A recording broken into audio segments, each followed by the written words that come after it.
Hey guys, welcome back to Ayurveda Hub. So let's just quickly see how will we write sandhi. If sandhi comes in a question कि अगर आपको अच संधि एक question में आता है लिखने के लिए कि आप अच संधि की व्याख्या करें और अच संधि के कितने टाइप्स हैं, कौन कौन से हैं, तो आप अच संधि को कैसे लिखेंगे। तो ये मैंने अपने कंसाइज नोट्स बनाए थे एंड ऐसे ही मैंने मेरे एग्ज़ाम में जो आया था मैंने लिखा था। ऑल्सो इससे आपको एक क्लियर कट आइडिया रहता है, आप एकदम से सारा मैसी हो जाता है सब कुछ कि हमारा ये यहाँ पे कहाँ पे कौन सा सूत्र है, कौन सा क्या हमें कहाँ पर लिखना है। सो इससे आप अपना लास्ट मिनट रिविजन के लिए this will be perfect for you. Plus आप एग्जाम्पल्स तो डेफिनेटली इसमें और ऐड कर सकते हैं। प्लस आई वुड से कि आप एग्जाम्पल्स अपने अगर ऐड करते हैं और तो प्लीज़ अपने लघु सिद्धांत कौमुदी से ही ऐड करना जो आपने और पढ़े होंगे पहले से। Okay, and this is an overview कि आपको लिखना कैसे है। आप ऐसे लिखोगे तो आपके लिए ये भी बेनिफिशियल रहेगा, ऑल्सो आपका लास्ट मिनट रिविजन के लिए भी this will be perfect. So start करते हैं। व्हाट इज संधि? द्वयो वर्णयोः संयोगात् परिवर्तनः सह संधि इति उच्यते। दो वर्णों के संयोग से जो परिवर्तन होता है उसे संधि कहते हैं। अब सबसे पहले अच संधि देखते हैं। अच संधि इज हमारी स्वर संधि। ओके ना, ओके। तो दो स्वर के संयोग से जो परिवर्तन होता है उसको हम अच संधि कहते हैं। मैंने ये डेफिनेशन भी लिखी है, आप इसको भी अपने एग्जाम में लिख सकते हैं। सो सबसे पहले दीर्घ संधि अकह सवर्णे दीर्घ, आपको सूत्र भी लर्न होना चाहिए, उसकी जो डेफिनेशन है मतलब जो उसकी एक्सप्लेनेशन है वो भी मैंने लिखी है। प्लस इसका एग्जाम्पल इज़ वेरी इंपॉर्टेंट। अगर आपको सिर्फ आपसे दीर्घ संधि के बारे में पूछा तो आप उसका सूत्र लिखेंगे एंड देन आप उसका एग्जाम्पल भी देंगे। दैत्यारिहि, दैत्य प्लस अरिही मेक्स इट दैत्यारिही, ठीक है ना। तो पूर्व स्थान में दीर्घ आदेश हो गया।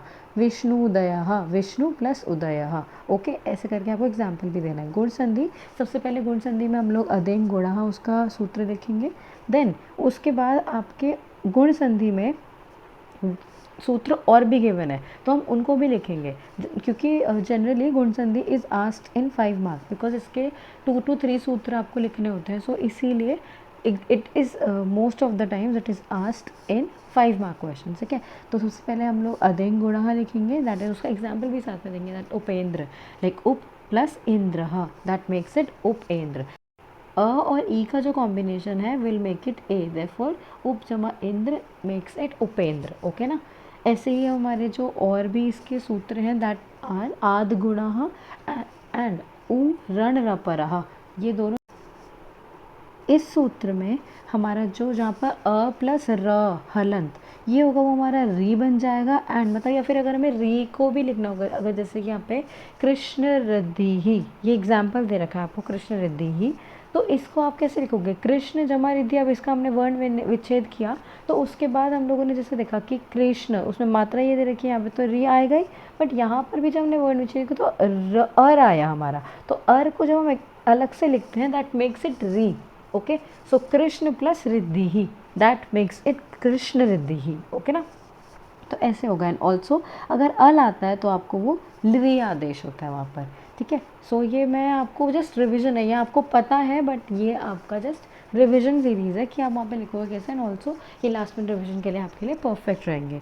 कमिंग ऑन टू वृद्धि संधि, वृद्धिरादेच, इसका ये इंपॉर्टेंट सूत्र है। एंड वृद्धि रेचि, ये भी बहुत ज़्यादा इंपॉर्टेंट सूत्र है। प्लस इसके एग्जाम्पल्स भी आप देंगे that are very much important.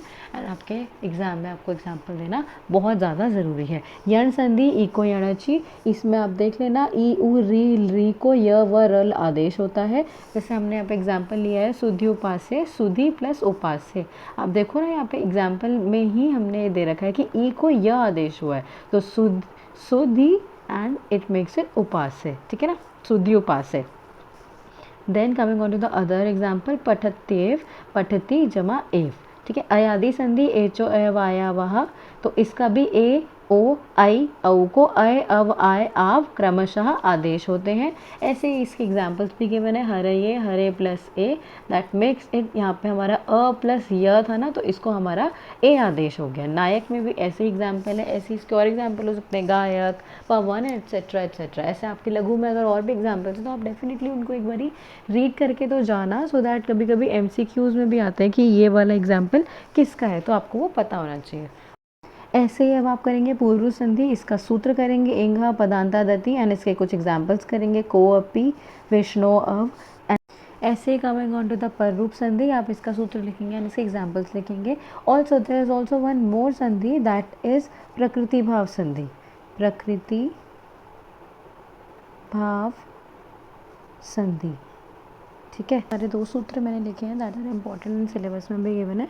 प्लुत प्रक्रिय अचि नित्यम एंड सर्वत्र विभाषा गोहु, इसमें इकारांत उकारांत एंड एकारांत द्विवचन की प्रक्रिय संज्ञा होती है एंड इसका एग्जाम्पल हमारा जो बुक में गिवन है दैट इज हरि जमा एतो। ऐसे इसके और भी एग्जाम्पल्स गिवन है, 2 more examples, there is one is Vishnu जमा इमो, ऐसे करके इसके एग्जाम्पल्स हैं, आपको पढ़ सकते हैं।